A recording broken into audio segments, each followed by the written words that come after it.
வணக்கம் நண்பர்களே, welcome to my channel. இன்றைக்கி இந்த வீடியோவில் எதை பற்றி பார்க்க போகிறோம் அப்படின்னா, இங்கே டிடிவி தினகரன் தலைமையில் ஒரு கூட்டணி உருவாக போகுது அப்படின்னு ஒரு பக்கமும், இன்னொரு பக்கம் பிஜேபி கூட இருந்து அதிமுக விலகுது அப்படின்னு இன்னொரு பக்கமும், அதை எல்லாத்தையும் தாண்டி இங்கே சீமானுடைய புலம்பல் வந்து எந்த அளவுக்கு நீண்டிருக்கு அப்படிங்கிறதையும், அது மட்டும் இல்லாமல் எங்கள் கெங்கவெளி சட்டமன்ற தொகுதியில் நாம் தமிழர் கட்சி ஒரு கூட்டம் போட்டிருந்தாங்க, அங்கே அவங்க என்னென்ன பேசியிருந்தாங்க அப்படிங்கிற அந்த ஒரு விஷயத்தையும் தான் இந்த வீடியோவில் நம்ம பார்க்க போகிறோம். வீடியோக்குள்ளே போகிறதுக்கு முன்னாடி நம்ம சேனலை சப்ஸ்கிரைப் பண்ணல அப்படின்னா தயவுசெய்து சப்ஸ்கிரைப் பண்ணுங்கள். உங்களுடைய ஒவ்வொரு சப்ஸ்கிரைப் தான் எனக்கு அடுத்தடுத்த வீடியோ போகிறதுக்கு அவ்வளோ மோட்டிவேஷனாக இருக்கும் சொல்லலாம். அது மட்டும் இல்லைங்க, இது புது சேனல் அப்படிங்கிறதுனால உங்களுடைய சப்போர்ட் ரொம்ப ரொம்ப அவசியம். சரி வாங்க வீடியோக்குள்ளே போகலாம்.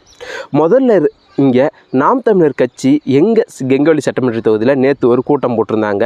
ஸோ அந்த கூட்டத்தில் ஆஸ் யூஸ்வல் சீமான் எப்படி பேசுவாரோ அதே மாதிரி மிகப்பெரிய வீர வசனங்கள், ஆக்ரோஷமாக பேசுகிறது, கருத்துக்கள் எல்லாம் சொல்கிறது எல்லாமே சூப்பர், எல்லாமே பயங்கர பக்காவாக பேசியிருந்தாங்க.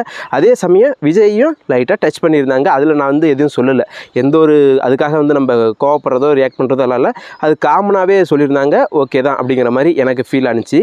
ஆனால் எனக்கு அவங்கள்ட்ட கேட்கக்கூடிய கேள்வி என்ன அப்படின்னா, இங்கே புதுசாக கட்சி ஆரம்பிச்சிருக்கிற விஜய் அவர்களை இவ்வளோ விமர்சனம் பண்ணுறீங்க இல்லைங்களா, திராவிடத்து கூடயே இருக்கிற திருமாவளவனை ஏன் நீங்கள் ஒரு வாரத்தை கூட பேசலை அப்படிங்கிற அந்த ஒரு கேள்வி தான். அது மட்டும் இல்லாமல் இங்கே பாமக வந்து இப்போ ரெண்டாக உடஞ்சி கிடக்குது, இருந்தாலும் அவங்களும் திராவிடத்து கூட தானே பயணித்தாங்க, ஏன் அவங்கள வந்து உங்களால் பேச முடியல அப்படிங்கிற அந்த ஒரு கேள்வி இருக்குது. ஏன் இதை நான் கேட்குறேன் அப்படின்னா, மற்ற கட்சிகள் மாதிரி தானே இந்த கட்சி வந்திருக்கு. இன்னும் சொல்லப்போனால் அவங்களும் அனுபவம் வாய்ந்த கட்சிகள், அவங்க வந்து ஆல்ரெடி ஒரு பதவியில் இருந்திருப்பாங்க, அதிகாரத்தில் இருந்திருப்பாங்க. அவங்கள எல்லாத்தையும் கேட்காத கேள்வியெல்லாம் இங்கே விஜய் அவர்களை கேட்குறீங்க இல்லையா, ஸோ அது ஏன் அப்படிங்கிறது தான் என்னுடைய கேள்வி. மற்றபடி அவங்க வந்து உண்மையுமே ரொம்ப சூப்பராக அட்டகாசமாக பேசியிருந்தாங்க. இன்னும் சொல்லப்போனால் சீமான் அவர்கள் மட்டும் இல்லாமல் அவங்க தம்பிகளுமே வந்து நல்லா பேசுவாங்க, அதில் வந்து மாற்று கருத்துமே இல்லை. ஆனால் என்ன ஒன்று, ஒருத்தங்களை நம்ம தாக்குறோம், நம்ம இவன் வந்து நமக்கு எதிரி அப்படின்னா அவங்கள முடிஞ்ச அளவுக்கு அவங்கள வந்து போட்டு தாக்குறது, அதே எதிரி இல்லை, அதே நபர் எதிரி இல்லை அப்படின்னா அவங்கள முடிஞ்ச அளவுக்கு தூக்கி கொண்டாடுறது, இது ரெண்டும் தான் அவங்கள்ட்ட முரண்பட்ட கருத்தாக இருக்குது. ஏன் இதை நான் சொல்கிறேன்னா, இப்போ உனக்கு வேணும் அப்படிங்கிறதுக்காக இத்தனை நாளாக விஜய் அவர்களை வந்து தம்பி தம்பி தம்பி அரசியலுக்கு வருவோம் அப்படின்னு நீங்களே தான் சொல்லிகிட்டு இருந்தீங்க. ஆனால் இப்போ உன்னை யார் கூப்பிட்டது அப்படின்னு மாற்றி பேசுகிறீங்க பார்த்தீங்களா. இது வந்து எல்லா சமூக ஊடகங்களும் மக்களும் வந்து கவனிச்சிட்டு இருக்கிறாங்க. இன்னும் சொல்லப்போனால் ஒவ்வொரு யூடியூப் சேனல்லையும் மூத்த பத்திரிகையாளர்கள் வந்து இதை தான் முக்கியமாக பேசிகிட்டு இருக்கிறாங்க. விஜய் மீது இவ்வளோ காழ்ப்புணர்ச்சி இருக்கும் அப்படின்ட்டு நான் எதிர்பார்க்கல, சீமானுக்கு இவ்வளோ கோவம் வரும், இவ்வளோ வலிக்கும் அப்படின்ட்டு நாங்கள் யாருமே எதிர்பார்க்கல அப்படின்ட்டு தான் ஒவ்வொரு நபருமே சொல்கிறாங்க. அவர் ஒரு கட்சிக்கு வந்திருக்கிறாரு, கட்சியை தொடங்கியிருக்கிறாரு, வந்திருக்கிறாரு அப்படிங்கிறப்ப வாழ்த்திட்டு அவர் என்ன செய்ய போகிறாரு அப்படிங்கிறத பார்த்துட்டு நம்ம அதுக்கப்புறமேட்டுக்கு இது பண்ணலாம். ஆனால் வரவே கூடாது, உன்னை யார் கூப்பிட்டா அப்படின்லாம் சொல்கிறதுலாம் வந்து எந்த வகையில் சரி அப்படின்னு நமக்கு தெரியல. ஸோ இப்படி நம்ம வந்து எல்லா வீடியோக்கள்லையுமே வந்து நாம் தமிழர் கட்சியை பற்றி ஏதாச்சும் ஒன்று சொல்லிட்டு தான் இருக்கிறோம், ஏன்னா அவங்க அப்படி சொல்கிற மாதிரி வச்சுக்கிறாங்க. ஸோ இதோட முடிச்சுக்கலாம் அப்படின்ட்டு எனக்கு தோணுச்சு. ஸோ அதுக்கப்புறமேட்டுக்கு இன்னொரு முக்கியமான விஷயம், இங்கே டிடிவி தினகரன் தலைமையில் வந்து கூட்டணி வந்து உருவாகுது அப்படிங்கிற மாதிரியான ஒரு விஷயங்கள்லாம் போயிட்டுருக்கு. இங்கே செங்கோட்டையனாக இருந்தாலும் சரி, இல்லை சசிகலாவாக இருந்தாலும் சரி, டிடிவி தினகரனாக இருக்கட்டும், இல்லை இப்படி எல்லாருமே சின்ன சின்ன கட்சிகளாக சேர்ந்து நம்ம ஒரு அணியாக ஓபிஎஸ் இன்க்ளூட் அவங்களும் எல்லாமே சேர்ந்து நம்ம வந்து நிற்கலாம் அப்படிங்கிற மாதிரி ஒரு தாட்டு போயிட்டுருக்கு அப்படிங்கிற மாதிரியான ஒரு நியூஸும் அரசியல் வட்டாரத்தில் பயங்கரமாக பரவிட்டு இருக்குங்க. ஸோ இப்படி அதிமுக கட்சியிலேருந்து வெளியேறினவங்க எல்லாம் ஒரு கூட்டணியாக சேர்ந்தாங்க அப்படின்னா இங்கே இன்னும் ஈஸியாக இருக்கும் திமுக வெல்றதுக்கு அப்படிங்கிற மாதிரி நான் நினைக்கிறேன். ஏன்னா அதிமுக ஒன்று கூடுனா அதிமுகவுக்கு ஒரு பலம் தான், இல்லைன்னுலாம் சொல்ல முடியாது.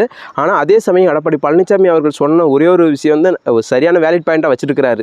என்னென்னா எல்லாருமே வந்து அதிமுகவை அழிக்கணும்னு நினச்சாங்க, ஸோ அது மாதிரி ஆட்களை நான் என்னால் மறுபடியும் சேர்க்கவே முடியாது அப்படின்னு ரொம்ப திட்டவட்டமாக சொன்னதுனால ஸோ மறுபடியும் சேர்றதுக்கு வாய்ப்புகள் இல்லை அப்படிங்கிற மாதிரி சொல்லலாம். இன்னும் அதையும் வந்து கன்ஃபார்மாக நம்மளாலையும் சொல்லிட முடியாது, ஏன்னா இன்னும் இருக்கிற 6 மாதம் நம்ம பொறுத்திருந்து பார்க்கணும். எது வேணுமாலும் அரசியலில் மாறலாம் அப்படிங்கிறதுலேருந்து மாற்று கருத்தே இருக்காது யாருக்கும். அதனால் வந்து நம்ம அதை பொறுத்திருந்து பார்க்கலாம். ஆனால் இப்போதைக்கு யார் வெல்லுவா அப்படின்னு கேட்டால், இப்போ இருக்கிற சுச்சுவேஷனில் கண்டிப்பாக வந்து நமக்கு எதிரியாகவே இருந்தாலும், நம்ம அந்த ஆட்சி மேலே கொஞ்சம் விமர்சனங்களுமே இருந்தாலுமே கூட திமுகவை தான் அப்படின்ட்டு நம்ம சொல்லி தான் ஆகணும். ஏன்னா அவங்களுடைய கூட்டணி அப்படிங்கிறது வந்து ரொம்ப ஸ்ட்ராங்காக இருக்குது. இன்னும் அந்த காங்கிரஸ் கூட்டணி அப்படிங்கிறது வந்து வெளியேறாங்கன்னு சொன்னாங்க இல்லையா, ஸோ அந்த ஒரு விஷயம் வந்து ரொம்ப பெண்டிங்கில் தான் இருக்குது. ஸோ ஒரு சில கட்சிகள் ஏதாச்சும் திமுக வந்து வெளியேறிச்சு அப்படின்னா கண்டிப்பாக வந்து திமுக உடையறதுக்கு வாய்ப்பு இருக்குது. இன்னும் டைம் அதுக்கு இருக்குது அப்படிங்கிறதால நம்ம வந்து உடனே இப்பயே வந்து கட்டுக்கதைகள் இல்லைன்னா நமக்கு தோன்ற கற்பனை விஷயங்கள்லாம் வச்சு ஒரு கோர்வையாக எதையும் சொல்லிட வேணாமே அப்படின்ட்டு நம்ம வந்து அதை ரொம்ப பில்டப் பண்ணிலாம் சொல்ல வேணாம். ஸோ நம்ம பொறுத்து இருந்து பார்ப்போம். ஏன்னா ஒவ்வொருத்தங்களுடைய நடவடிக்கை எப்படி இருக்குது அப்படிங்கிறது இனிமேல் கொஞ்சம் கொஞ்சமாக தெரிய வரும். அப்படிங்கிறப்ப நம்ம வந்து ரொம்ப அவசரப்பட்டு நம்ம வாய விடணும் அப்படின்ட்டு தான் நான் நினைக்கிறேன். ஸோ இப்படி ஒரு பக்கம் இருக்கிறப்ப நிறைய நேர்காணல்லையும் சரி இல்லை வந்து ஊடகங்கள்லையும் சரி எல்லாருமே சொல்கிற விஷயம் என்னென்னா, விஜய்க்கு இவ்வளோ க்ரௌடு கூடுது, ஆனால் அதெல்லாம் ஓட்டாக மாறுமா அப்படிங்கிற ஒரு சந்தேகத்தை முன்வைக்கிறாங்க. அதுக்கு நான் சொல்கிற பதில் ஒன்றே ஒன்று தாங்க. இங்கே கூட்டம் கூடுனுச்சு உடனே கலைஞ்சிருச்சு அப்படின்னா நீங்கள் சொல்கிறது சரியாக இருக்கும். ஆனால் அவர் வெளியே வரப்போ ஒவ்வொரு டைமும் அவ்வளோ கூட்டம் கூடுது அப்படிங்கிறப்ப கண்டிப்பாக ரசிகர்கள் பார்க்க தான் செய்வாங்க. அதையும் தாண்டி பொதுமக்கள் வந்தும் பார்க்குறாங்க, பெண்கள் முக்கியமாக பார்க்குறாங்க இல்லையா? ஸோ இதெல்லாம் ஓட்டாக மாறாத இருக்குமா? கொஞ்சம் யோசிச்சு பாருங்கள். கண்டிப்பாக ஓட்டாக மாறும் அப்படிங்கிறது தான் என்னுடைய கருத்து. எதை வச்சு இதை சொல்கிறேன் அப்படின்னா, நேரம் அதாவது பெரம்பலூரில் ஒரு முஸ்லீம் பெண் தான் சொல்லியிருந்தாங்கன்னு நினைக்கிறேன். நாங்கள் காலையிலேருந்து நைட்டு வரைக்குமே வெயிட் பண்ணிகிட்ருக்குறோம், எங்களை ஒருட்டு பார்த்துருக்கலாமே அப்படின்னு. அப்போ ஒரு நாள் முழுக்க வருவார் அப்படின்ட்டு வெயிட் பண்ணுறவங்க ஒரு பட்டன் அமுக்க மாட்டாங்களா அப்படிங்கிறது தான் என்னுடைய கேள்வி. ஏன்னா ஒரு சாதாரண சிம்பிள் லாஜிக் தான். அங்கே அவ்வளோ கும்பல். இன்னும் சொல்லப்போனால் மதுரை மாநாட்டு அன்னைக்கெலாம் எவ்வளோ வெயில் கொளுத்துனுச்சு. அன்னைக்கு அவ்வளோ பேர் வந்து உட்காந்துருக்குறாங்க. அப்படிங்கிறப்ப அதெல்லாம் ஓட்டாக மாறாது அப்படிங்கிறது வந்து நீங்கள் சொல்கிற கருத்துக்கள்லேருந்து ரொம்ப மாறுபட்டிருக்கு அப்படின்ட்டு நான் நினைக்கிறேன். கண்டிப்பாக எல்லாருமே ஓட்டு போடுவாங்க அப்படின்னு எனக்கு ஆணித்தனமாக நம்பிக்கை இருக்குது. ஸோ அதில் வந்து மாற்று கருத்தே இல்லை.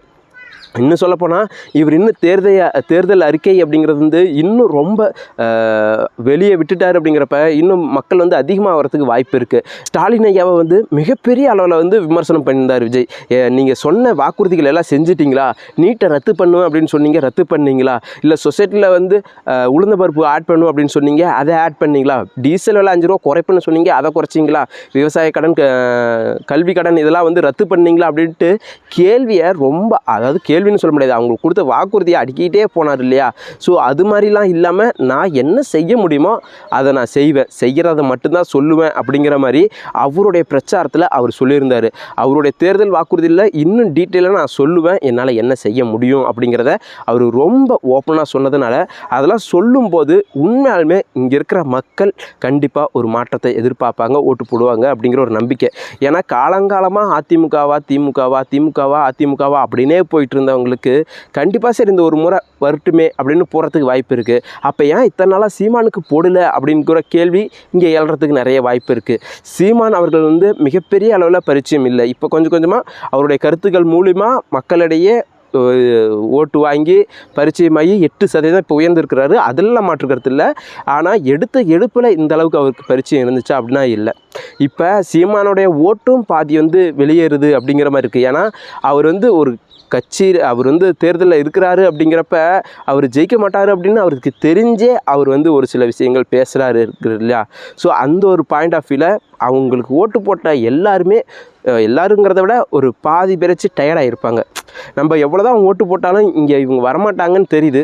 ஸோ நம்ம இவர் வரத்துக்கு வாய்ப்பு இருக்குது, விஜய் அவர்கள் வரத்துக்கு வாய்ப்பு இருக்குது அப்படிங்கிறப்ப ஸோ இந்த மாதிரி இவருக்கு போட்டு பார்க்கலாமே அப்படிங்கிற ஒரு எண்ணம் கூடியும் நிறைய நாம் தமிழர் தம்பிகளுக்கு வந்திருக்க வாய்ப்பு இருக்குன்னு நான் நினைக்கிறேன். சரி, இது எல்லாத்தையுமே பொறுத்திருந்து பார்க்கலாம். அது மட்டும் இல்லாமல் அரசியல் களத்தில் இன்னும் அடுத்தடுத்த நிகழ்வுகள் என்னென்ன நடக்க போகுது, கூட்டணி ஏதாச்சும் மாறப்போகுதா, யார் யார் கூட கை கோப்பாங்க அப்படிங்கிற எல்லா விஷயங்களையும் நாம் அடுத்தடுத்து ஒரு வீடியோக்குள்ளே பார்ப்போம். அது மட்டும் இல்லாமல் என்னுடைய கருத்து பிடிச்சிருந்துச்சு அப்படின்னா மறக்காமல் கமெண்ட் பண்ணுங்கள். இதிலிருந்து மாற்று கருத்து இருந்தால் கூட அதே கமெண்ட் செக்ஷனில் பதிவிடுங்க. கருத்துக்கள் வரவேற்கப்படுகிறது. மறக்காமல் நம்ம சேனல் சப்ஸ்கிரைப் பண்ணிக்கிங்க. நன்றி, வணக்கம்.